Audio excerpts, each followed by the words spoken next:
गजा गजा गजा बापू आला बघ. काय काय बापू गोलू बापू आज 2 पोळ्या जास्त खाल्ल्यात वाटतं.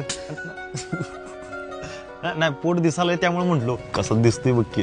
अरे ते काय जेवतोय माहित आहे काय, कारण त्याला माहित आहे जेवण कधी धोका देणार नाही, जसं त्याला मयुरीने दिला तसा. तू काय तिच्या लग्नाचे फोटो बघून डाएट करायला सोडून दिलास काय? अरे ती खुश आहे ना, झाली की मग. अरे ती खुश तर असणारच की.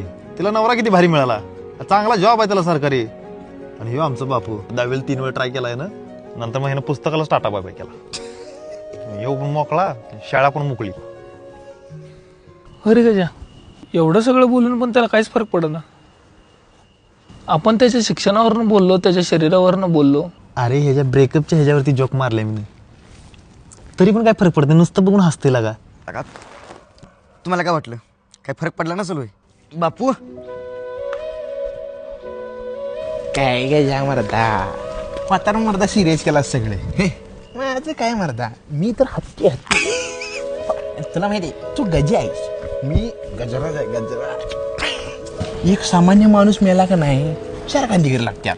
हा मी मेलो तर मारतात, आपली अर्धी गल्ली पुरायची नाही. कुणाला टेन्शन देऊ नको तू. एक क्रेन बोलव, असा मला पुढे टांग आणि असं घेऊन झालो डुडू डुडू डुडू डुडू करत. बापू मरायचा असा मोठा ग्रँड प्लॅन केलास ना का? माणूस ग्रँड आहे म्हणल्यानंतर मग मन पण ग्रँड झालं पाहिजे. तरी पण काय फरक पडते, नुसतं बघून हसते लागा. एवढं सगळं बोलून पण त्याला काहीच फरक पडत ना. याला काहीच फरक पडत नाही.